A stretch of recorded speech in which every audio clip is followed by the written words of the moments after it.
Te invitamos a unirte a la comunidad de En Perspectiva. Estarás apoyando nuestro periodismo profesional e independiente. Volvemos a la tertulia. Estamos en este jueves 8 de octubre del año 2020 con Daniel Superviel, Esteban Valenti, Patricia González y Fernando Isabela, el economista Fernando Isabela, ex director de planificación en la OPP en el gobierno de Tabaré Vázquez. Fernando participa por primera vez, Patricia lo ha hecho en otras ocasiones, pero no necesariamente en esta mesa, la mesa de los jueves. Segundo tema, vamos a ver cómo hacemos para que no sea tan largo como el anterior. Pasadas las elecciones departamentales, último mojón del ciclo de votaciones en el que el Frente Amplio perdió la presidencia de la República y 3 intendencias en el interior del país, esa fuerza política inició en estos días su proceso de autocrítica, ese que venía demorado. Esta semana se conoció un documento interno de 11 páginas titulado Balance, Evaluación, Crítica, Autocrítica y Perspectivas. El texto, que se presenta como un borrador para la discusión, es producto del trabajo de una comisión especial de 16 representantes de sectores políticos coordinados por Rafael Michelini, secretario político del Frente Amplio. Allí se plantea algunos ejes para la reflexión dentro de la coalición de izquierdas. Entre las posibles razones de la derrota del Frente Amplio en octubre-noviembre, se menciona la desacumulación política y social, la falta de coordinación entre el gobierno y el partido, así como el descuido de la ética, una alusión al caso de Raúl Sendic, entre otros. También se menciona el proceso por el cual se eligió a la compañera de fórmula de Daniel Martínez, Graciela Villar. Es largo el documento, agrega un párrafo. Además de los triunfos electorales, los éxitos económicos, la agenda de derechos implementada como en ningún otro país latinoamericano, las mejoras en la calidad de vida, las prestaciones de salud, en muchos casos a rango del primer mundo, fueron generando un nivel de omnipotencia en nuestra fuerza política que nos hizo creer que solos todo lo podíamos.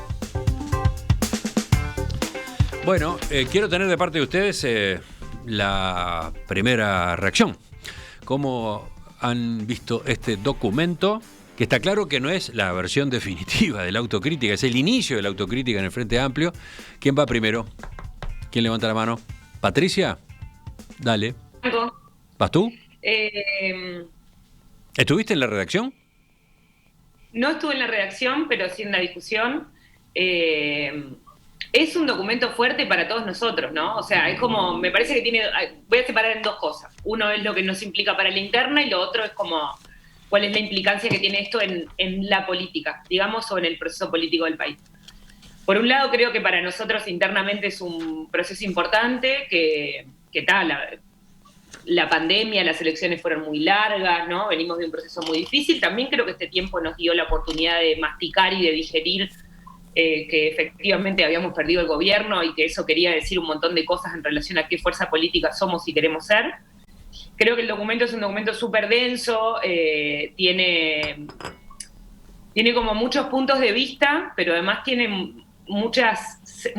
expresa sentires de diferencias que tenemos en la interna y creo que eso está bueno.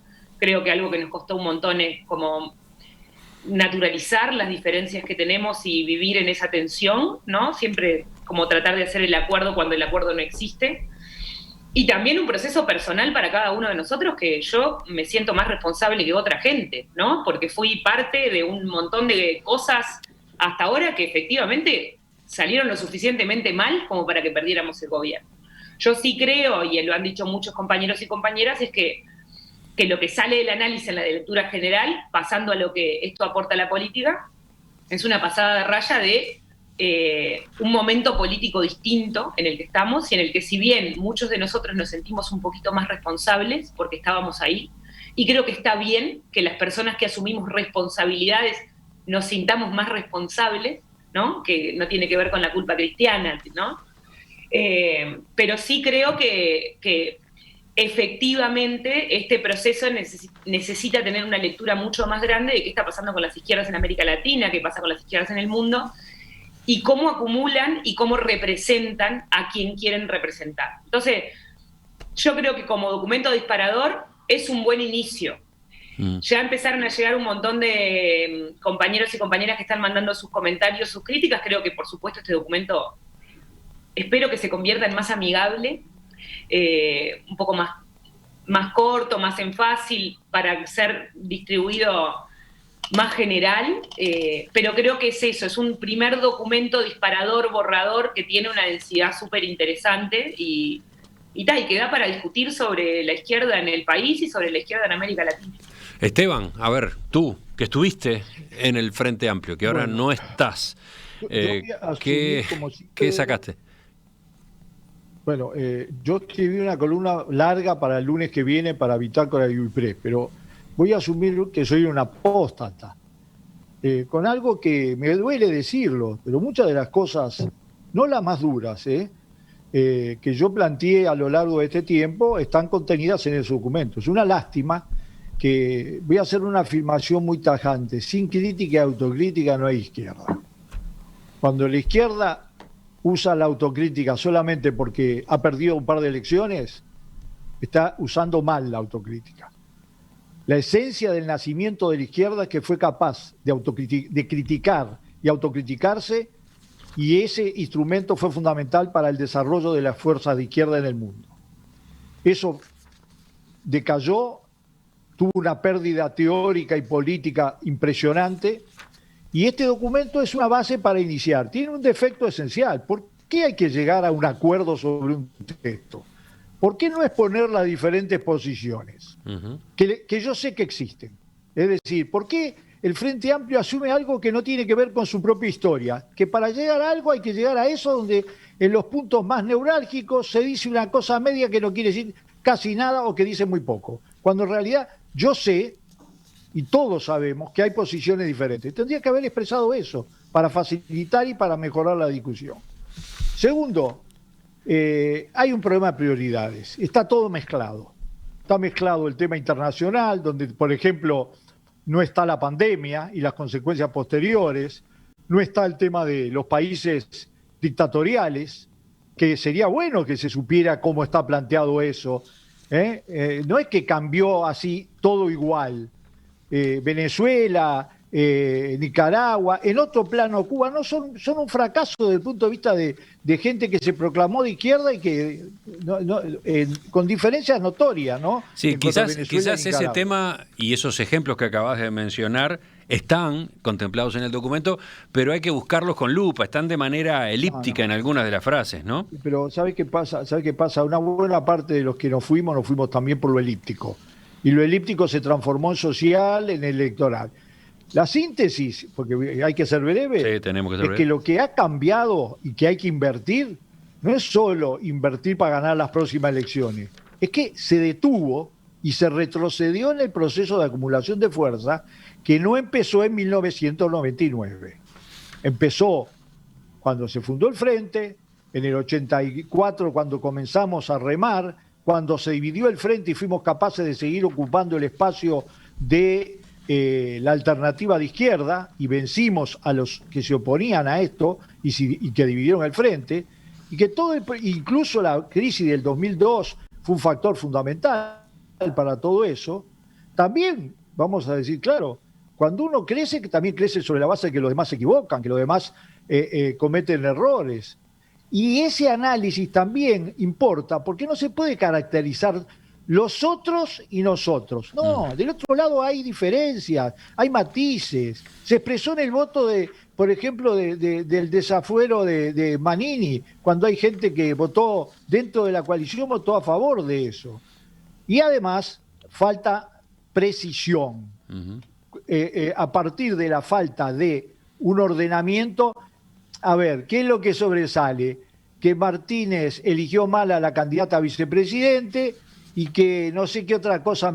Y cuando en realidad la campaña habría que analizarla, no se ganan elecciones a partir de campaña, y lo digo yo que he hecho campaña, vaya si he hecho campaña, se puede perder elecciones en base a campañas, pero yo creo que, bueno, acá estamos discutiendo un tema. Lo que tiene que quedar claro, que no es una justificación, que tiene que ser una autocrítica, no para cubrir las apariencias, sino para lo fundamental. para reconquistar plenamente la condición de izquierda. Voy a algún párrafo, un par de párrafos, simplemente es largo, son 11 páginas, pero dice en un momento el texto: es necesario plantearse hasta qué grado escuchamos a la sociedad en sus múltiples planteos sobre las políticas públicas que llevábamos adelante. Temas relevantes para la gente como seguridad, economía y educación, donde se implementaban políticas muy sensibles para la población, debieron merecer intercambio y discusiones más activas por parte de todos y no solo de quienes ejercían esas políticas públicas. Después, más adelante, dice... Emiliano, ¿Sí? no solo necesitaban discusiones, necesitaban cambios de actores y de políticas. En el tema de seguridad, sin duda. Dice también: a la sociedad se le escuchó mal en reiteradas oportunidades. Esas dificultades en la escucha o en la sintonía fina para conectar con la gente hicieron que en más de una ocasión el gobierno quedara aislado y nuestra fuerza política inmovilizada. Seguimos. Daniel. Bueno, se podrán imaginar que con muchísimo respeto, porque integré el comando de campaña de quien ganó. Entonces, yo me animaría a aportar dos elementos, por ahí uno es polémico y otro no tanto, que me parece que contribuyen a esta discusión, que, bueno, si el Frente Amplio dirime bien esta discusión interna, creo que se va a beneficiar todo el Uruguay. Si la dirime mal, probablemente no se beneficie todo el Uruguay, por ende no el Frente Amplio. Es un partido político importantísimo, el que tiene más votos en Uruguay, entonces que funcione bien y que tenga un buen diagnóstico de dónde está parado y con la sociedad es bueno para todos. Pero dicho eso, yo creo que una de las causas que no vi en el documento que leí, en realidad leí los extractos de prensa, no leí el total, yo creo que se subestimó y se sigue subestimando a quien ganó. Se sigue sin considerarlo un político de fuste, un político inteligente, un político muy estratega, muy táctico, que tuvo una visión allá cuando arrancó en el 2012 y que fue formando no solo un posicionamiento ante la opinión pública, sino generando esas plataformas que le gusta hablar a la izquierda, esas acumulaciones en base a relaciones interpersonales con otros líderes, otros caudillos de otros sectores, que cuando llegó el momento de la urna, el momento que el uruguayo tenía que definir, tenía una sólida base política, territorial, estructural, que le permitió ser quien mejor interpretaba la sensibilidad de ese momento de la población uruguaya, que le terminó dando la victoria en octubre. Es interesante lo que decís, Daniel. No, efectivamente, yo leí el documento completo y referencias al candidato triunfante en octubre y noviembre no existen. Sí hay consideraciones después a propósito de cómo se plantó la oposición en Montevideo. Hay alguna referencia a cómo hizo campaña la oposición en el caso de Montevideo, pero a nivel nacional no. Por ejemplo, se dice sobre la campaña nacional: al comienzo de la campaña electoral probablemente partimos con una percepción equivocada, no asumimos adecuadamente la situación electoral en la que nos encontrábamos. La campaña no siempre tuvo la dirección política adecuada, hubo desencuentros notorios en la relación entre los comandos. La mayoría de los estudios mostraban un punto de partida que implicaba una pérdida de apoyo hacia el Frente Amplio verificado durante el último periodo de gobierno, que no fue asumida cabalmente en el análisis político. Aun cuando existían señales suficientes, ignoramos durante cierto tiempo la complejidad del escenario electoral que afrontábamos. Digamos que eso es lo que más se acerca.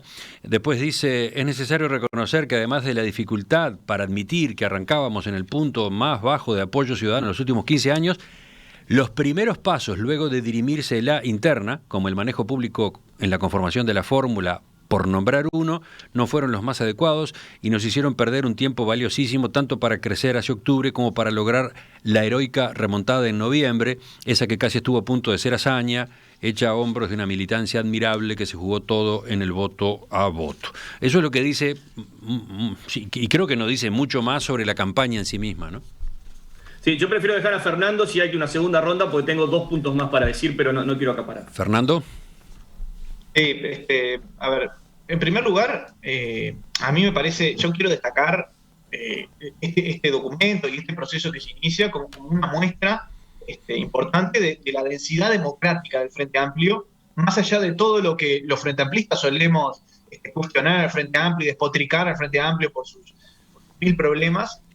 sigue siendo un partido, una coalición política enormemente democrática, donde en los organismos de dirección, en los congresos, los plenarios, yo he participado en varios, un ministro discute de igual a igual con un militante de comité de base o de alguna localidad del interior. Creo que eso es algo único en la política uruguaya. Y este documento parte de eso, digamos.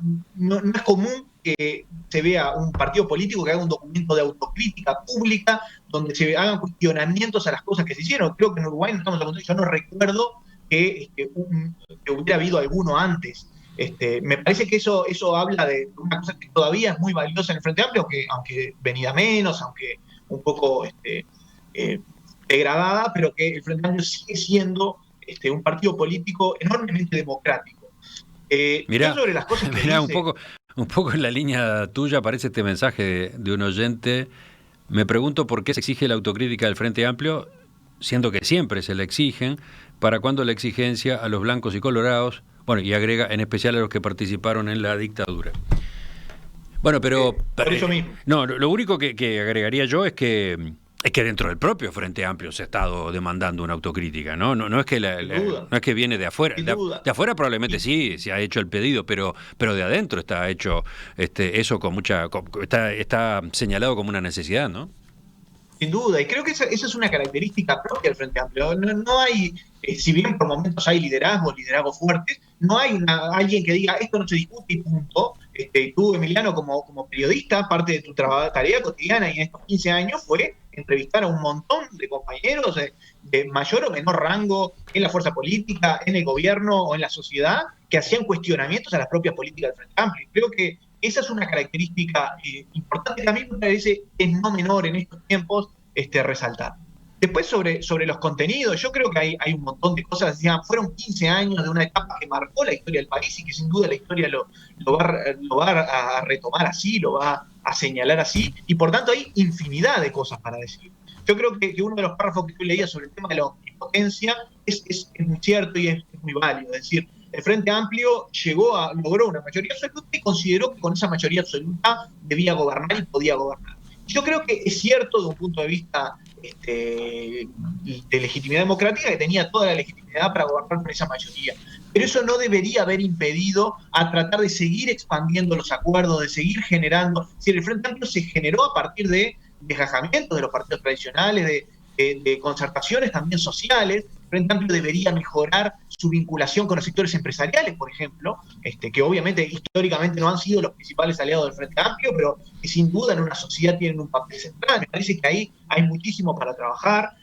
Esteban señalaba el tema de la evaluación de algunas experiencias internacionales y yo creo que es verdad. El Frente Amplio debería ser más autocrítica en eso. Me parece que seguramente esos temas van a salir, de cómo se hizo defensa a veces de manera un poco acrítica de procesos que no merecían esa defensa. Me parece que ahí hay un montón de cosas. Mirá, a propósito de lo que falta, dice Ignacio, los desplantes a un solo Uruguay, la defensa a ultranza de Bonomi, parecería que tampoco están, ¿no? Bueno, así, hay que expresamente... pero digo, expresamente no están, en el documento no aparecen. Yo decía que un solo Uruguay se plantó ese movimiento en términos muy agresivos, ¿no? Digamos, yo no sé si hubo desplante de gobierno un solo Uruguay, sería todo un tema para analizar. Pero sin duda que hubo infinidad de factores. Yo destacaba este tema de la omnipotencia y del creer que no era necesario incorporar a nadie más, y eso me parece que en algunos momentos fue evidentemente cierto. Cuando teníamos la cantidad de legisladores exacta, mínima, ni uno más, obviamente eso da pie al chantaje interno, ¿no? A que cualquier legislador, diga yo no voto esto si no me dan tal cosa, y eso fue algo que vivimos varias veces con varios legisladores. Naturalmente, desde un punto de vista nomás de construcción política, hubiera sido indispensable incorporar a algún otro sector que nos permitiera tener una mayoría más holgada y eso permitiera evitar ese tipo de chantajes de un solo voto que podían evitar que el Frente Amplio aprobara leyes fundamentales, ¿no? Me parece que eso de la omnipotencia tiene muchísimo que ver con esto, ¿no? Bien. Claramente no vamos a liquidar esta discusión hoy. El documento es largo. ustedes han hecho sus lecturas. Con ustedes vamos a volver sobre él, probablemente también esté en otras mesas y además todo indica que va a haber otros documentos, ¿no? Pero a ver, por lo menos en una segunda pasada rápida, Patricia. Sí, yo creo que comparto ahí con Fernando que hay algunas lecturas que deberían estar expresadas en el documento, pero creo que la discusión principal en este momento en relación a lo que también plantea Daniel de lo importante que es esto a nivel país, como la fuerza política más grande que tiene, es discutir cuál es el rol que tienen en este momento las izquierdas y cómo la construcción de un bloque social y político de los cambios, que fue la construcción del Frente Amplio en un principio, pero que además hoy tiene asidero en el movimiento sindical y en otros movimientos sociales, empieza a poner arriba de la mesa otras discusiones. El mundo cambió, entre otras cosas, lo tengo que decir, las feministas logramos ser un montón de mujeres en una marcha en la calle y pasamos a estar en la agenda política. Hasta antes que de las manifestaciones masivas no éramos tan importantes y efectivamente pasamos a hacerlo, ¿no? Entonces empezaron a haber otros actores y otras personas como actores de izquierda que empiezan a poner discusiones sobre una izquierda clásica, marxista, que a mí también me gusta discutir. O sea, creo que el feminismo tiene que discutir con el marxismo, pero que hay que empezar a construir una base sólida de ideas. Lo que quiero decir solamente con esto en corto es que me genera tengo mucha expectativa, y creo que en general los frente amplistas tenemos expectativa, de que lo que viene para adelante es un proceso de debate y de discusión que no es solo para adentro y para si vos hiciste, si yo no hice, si el otro hizo mejor, ¿no? Sino para pensar y reposicionar cómo nosotros nos vinculamos en este mundo de hoy, que es distinto al del 2004, al del 71, al del 90, a los mundos anteriores. El mundo cambió y muchísimo. Cómo hoy nosotros nos vinculamos y somos los actores políticos que tenemos que ser y somos los sujetos políticos que tenemos que estar a la altura de este momento. Pregunta otro oyente, Alfredo, ¿no figura el término corrupción? No aparece mencionado expresamente. ¿Por qué? Bueno, sí, efectivamente no está. Yo señalé en la introducción que había alguna alusión cuando se introduce digamos, la cuestión de la ética. Voy al párrafo concreto, a lo que dice en esta materia. Es necesario reafirmar y no olvidar el rol central de la ética en nuestra visión y ejercicio de la política y ser conscientes que eso requiere atención especial a nuestras actitudes y comportamientos. En algunas circunstancias, apreciados compañeros y compañeras no registraron que ejercer un cargo público es una responsabilidad de primer orden. O sea, parece claro para dónde está aludiendo, pero no se explicita. Y después agrega, cuando algún frentista se apartó de ese camino, las más de las veces nuestra reacción fue defender al compañero a rajatabla o aceptar de plano como buena su versión. Aunque tuviera razón, no se sopesó políticamente que, de permanecer en la función que desempeñaba, erosionaba la visión que muchas personas podían hacerse de nuestra fuerza política.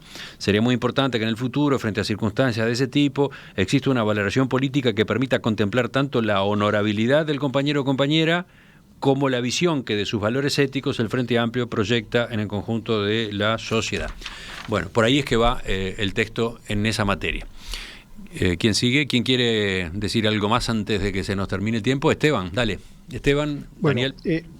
Sobre las autocríticas, yo no leí de parte de las autoridades del Partido Colorado una autocrítica de pasar a ser la primera fuerza durante 170 años, con algunos recreos, a ser lo que es ahora, ¿no? Y no se lo voy a reclamar. Mientras no es inherente a la derecha la autocrítica. Ni siquiera al centro la autocrítica, es una cosa esencial de la izquierda, es uno de sus factores de diferenciación. Segundo, acá en el documento no está resaltado dos aspectos fundamentales del Frente Amplio. El Frente Amplio logró recuperar, después de años de decadencia, la confianza de los uruguayos en el Uruguay. ¿Ah? ¿Por qué? Porque la decadencia del proyecto nacional a partir de 1950 se recuperó. Hoy este gobierno utiliza ese mecanismo y lo hace muy bien. Sin embargo, se reconstruyó y se invirtió la tendencia a partir del Frente Amplio. Eso no está planteado, eso es una carencia. La segunda carencia es la carencia democrática. El Frente Amplio no es democrático porque discuta esto.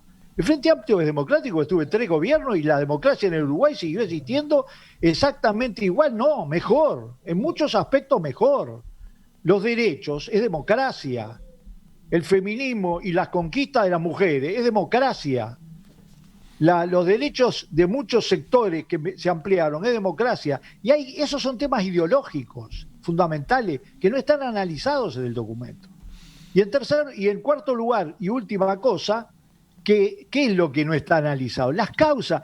A ver, esto que pasó con Sendic sin nombre, lo que pasó en varios organismos, los fracasos de ciertos proyectos, la decadencia desde el punto de vista organizativo, eso no es un conjunto de episodios caídos como virus diferente. Ese tiene una componente profundamente ideológica que no está planteada. ¿Cuál es? Es lo que nos carcomió el poder. El poder fue un elemento que, privo de una base ideológica, teórica y política y de instrumentos para aplicarlo, para controlarlo, nos fue carcomiendo. Daniel. Y eso no está planteado. Bien, tengo como 18 puntos que no le encontré al documento, pero voy a tirar 2 nomás. Escribite una columna. Puede ser una fórmula, puede ser un recurso. No sé. Que los tertulianos escriban lo que no les entró en la consideración al aire. Pero ya que la Pata, perdón Pata que te digo Pata, hablaste del feminismo. Solo un detalle, ¿no? La noche de las internas, Beatriz Argimón era la vicepresidenta, la candidata a vicepresidenta del Partido Nacional. La discusión interna y las decisiones, a mi juicio, en un procedimiento que a las luces de la opinión pública era errático, malo, complejo, de la elección de la vicepresidenta por esa carga en las espaldas que tenía el Frente Amplio, que tenía que ser paritaria, generó un ruido terrible a la interna del Frente Amplio. Y en el Partido Nacional salió casi por naturaleza, o sea, no hubo rispideces, nadie se opuso. Una de las mejores decisiones de la calle. Pero por eso les digo, entonces, y acá voy a decir una frase que puede sonar polémica, la agenda de derechos no gana ni pierde elecciones. Yo creo que ahí hubo un error también de apreciación. La agenda de derechos es la agenda de derechos, y benefician a toda la sociedad en su conjunto, y creer que esa era la bandera única con la cual uno podía sentir que con eso ya estaba el dominio cultural, el dominio de la sensibilidad social, no es así, para mí no es así. Mirá, tengo acá esa impresión. quizás no digo que sea bueno ni malo, creo que es así, que no gana ni pierde elecciones la agenda de derechos. Quizás se aluda a esto en un pasaje, digo quizás porque es de los párrafos que resultan un poco herméticos, ¿no? Que deberían ser más explícitos. Quizás se esté aludiendo a eso cuando dice: sería razonable debatir el grado en que las políticas de nuestros gobiernos, más allá de los efectos positivos que tuvieron, impactaron de forma homogénea en la sociedad e influyeron en la generación de conciencia y apoyo político. Es posible que algunas políticas hayan generado efectos diversos en sectores, grupos sociales o en territorios que no hemos evaluado correctamente, y que eso los haya llevado a considerarse excluidos, relegados o cuanto menos no tratados de forma equitativa por la acción del gobierno.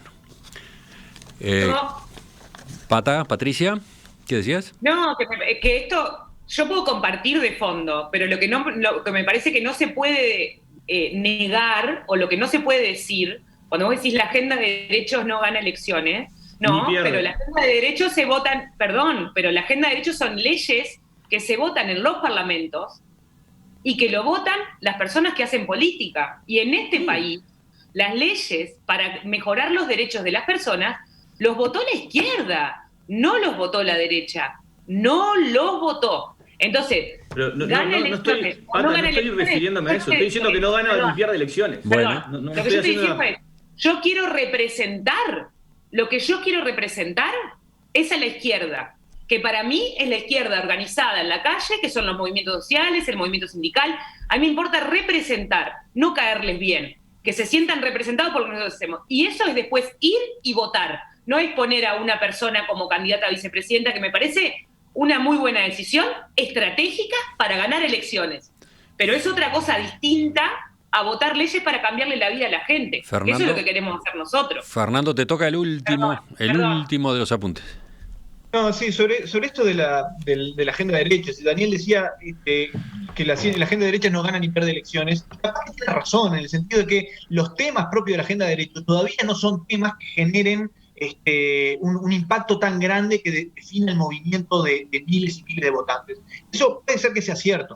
Lo que a mí me parece importante, y creo que lo que decía la Pata iba en ese sentido, es el Frente Amplio, y esto fue una transformación que hizo Frente Amplio en el gobierno, fundamentalmente, que fue acercándose a un conjunto de gente muy importante que se sentía relegada, que se sentía discriminada, y fue incorporando sus planteos. La mayoría de ellos que vinieron de la sociedad civil, que no eran internos del Frente Amplio, Frente Amplio lo fue incorporando, lo fue transformando en políticas públicas y logró una alianza muy fuerte con muchos de esos sectores. Hoy en día los dirigentes blancos, yo veía el otro día, el día de la marcha de la diversidad, que muchos decían que se ha politizado la marcha y que esto es una marcha partidaria, y no terminan de entender que no tiene que ver con eso, tiene que ver con un proyecto político que le dio lugar a un montón de gente, que capaz que no es suficiente para ganar o perder elecciones, pero que es suficiente para ese tipo de alianzas políticas fuertes que generan cambios a largo plazo.